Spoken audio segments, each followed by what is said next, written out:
Yes, mambo vipi mtazamaji wa Mashambo Media na Mashambo Digital popote pale ambapo ulipo, ni tumie nafasi kuweza kukaribisha sana kama ndo kwa mara ya kwanza kabisa unaanza kujiunga na channel yako hii pendwa kabisa ya Mashambo Digital pamoja na Mashambo Media. Unayo nafasi ya kuweza tukibonyeza maneno ambayo yameandikwa subscribe iliyopo hapo chini video yako, kwani kumbuka kwamba ukibonyeza maneno hayo basi utaweza kuwa wa kwanza kabisa kuona zipata zile update, lakini pia na zile taarifa mbalimbali za kimichezo kutoka hapa ndani ya Mashambo Digital pamoja na Mashambo Media. Sasa kubwa zaidi ambalo tunaliangazia leo hii, tunaangazia mchezo wa kirafiki ambao Simba umecheza asubuhi ya leo dhidi ya JKT Tanzania katika dimba la Meja Jenerali Samuel. Bana, Simba ni kama wameona ule mchezo wa ligi kuu Tanzania bara wa dhidi ya JKT Tanzania na kufanikiwa kuweza kuondoka na ushindi wa bao 2-1, kama bado umekuwa haujaleta taswira nzuri kutokana na kile ambacho kilikuizungumzwa kwa bao la pili la Simba ambalo wameweza walilipata kwamba maneno yalikuwa mengi kwamba ni offside na nini. Sasa wekundu wa Msimbazi Simba Sports Club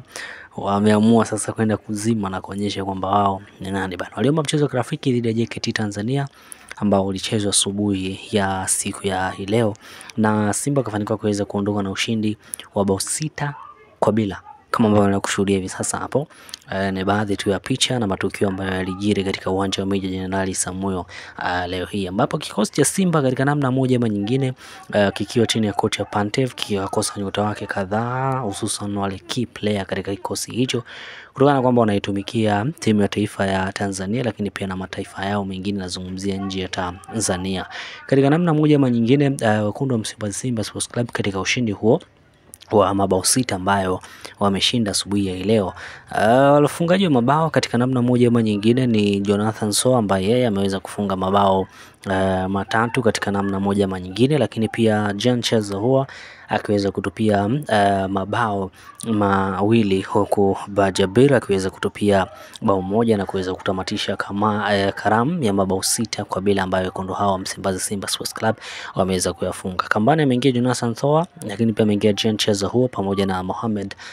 Bajabir, kijana huyu kutoka pale nchini Kenya, naye pia ameingia kambani katika namna moja ama nyingine. Ulikuwa ni miongoni mwa mchezo ambao ulikuwa navuta ni kuvuta, lakini yote ni kwa ajili ya kuendelea kuiweka fiti Simba Sports Club. Kumbuka kwamba Jumapili ijayo wana kibarua kizito dhidi ya Premier de Agosto kutoka pale nchini Angola katika mchezo wa ligi ya mabingwa barani Afrika katika hatua ya makundi. Hivyo kocha Pantev anaendelea kukisuka kikosi chake na kukiweka fiti katika namna moja ama nyingine. Nikukumbushe tu kwamba bado hujabonyeza maneno ambayo yameandikwa subscribe yaliyopo hapo chini ya video yako, unayo nafasi kubwa kabisa ya kuweza kuyabonyeza hivi sasa, kwani kumbuka kwamba